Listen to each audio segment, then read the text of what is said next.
എപ്പം നോക്കിയാലും തലവേദനയാണല്ലോ. ഈ മൈഗ്രെയിൻ എന്ന് പറയുന്നത് ലീവ് എടുക്കാൻ വേണ്ടിയിട്ടാണോ? നീ പഠിക്കാതിരിക്കാനല്ലേ തലവേദന അഭിനയിക്കുന്നത്? മൈഗ്രെയിനോ? അതൊരു സാധാരണ തലവേദനയല്ലേ. ഇത്ര വലിയ കാര്യമായിട്ട് പറയാനുണ്ടോ?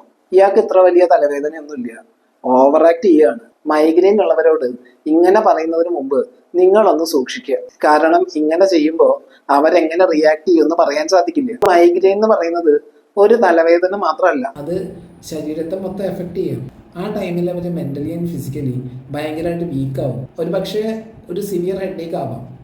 ചില ആളുകൾക്ക് തലവേദന അത്ര കാര്യമായിട്ട് ഉണ്ടാവണമെന്നില്ല, പക്ഷേ ഒരു ഇറിറ്റബിൾ ഡിസ്ട്രെസ് ഫീലിംഗ് അവർക്ക് കൂടുതലായിട്ട് വരാം. ആ സമയത്ത് അവർക്ക് ഛർദ്ദിക്കാൻ തോന്നും, ചിലപ്പോൾ വൊമിറ്റ് ചെയ്യും, ചെറിയൊരു സൗണ്ടോ ലൈറ്റോ ഒന്നും സഹിക്കാൻ പറ്റില്ല, തളർച്ച, തലകറക്കം, ക്ഷീണം, body pain, muscle pain, auditory visual hallucination, ഇങ്ങനെ പല ബുദ്ധിമുട്ടുകളും റിപ്പോർട്ട് ചെയ്യാറുണ്ട്. ഒരുപക്ഷെ ഒരു ഇമ്പോർട്ടൻറ്റ് ക്ലാസ്സിലോ മീറ്റിങ്ങിലോ ഫംഗ്ഷനോ അല്ലെങ്കിൽ ആളുകൾക്കിടയിലൊക്കെ വെച്ചാവും അവർക്ക് ഈ രീതിയിൽ മൈഗ്രെയിൻ അറ്റാക്ക് ഉണ്ടാവുക. ഇങ്ങനെ സംഭവിക്കുമ്പോൾ ആളുകൾക്കിടയിൽ നിന്നൊക്കെ മാറി എവിടേക്കെങ്കിലും ഓടിപ്പോവാനോ അല്ലെങ്കിൽ anxiety, depression, mental tension, even suicide ചെയ്യാൻ പോലും തോന്നുന്നു എന്ന് ചില ആളുകൾ പറയാറുണ്ട്. ഈ സമയത്തായിരിക്കും നേരത്തെ സൂചിപ്പിച്ച പോലെ നിങ്ങൾ അവരോട് ഇങ്ങനെയൊക്കെ പറയുന്നുണ്ടാവുക. ഇപ്പോൾ ആ ഒരു അവസ്ഥയിൽ നിങ്ങളാണെങ്കിൽ എങ്ങനെ റിയാക്ട് ചെയ്യും? ഈ കാര്യം ജസ്റ്റ് ഒന്ന് ആലോചിച്ച് നോക്കിയാൽ മതി. ഇങ്ങനെ കണ്ടിത്തം കളിയാക്കുകയൊക്കെ ചെയ്യുന്നത് അവരുടെ മെൻ്റൽ സ്ട്രെസ് ലെവൽ വർദ്ധിപ്പിച്ച് ഒരുപക്ഷെ തലവേദന കൂടാം, അല്ലെങ്കിൽ പുതിയ മൈഗ്രെയിൻ അറ്റാക്ക് ഉണ്ടാവാം. സോ അവരുടെ ബുദ്ധിമുട്ടുകളൊന്ന് കേൾക്കാൻ ശ്രമിക്കുക.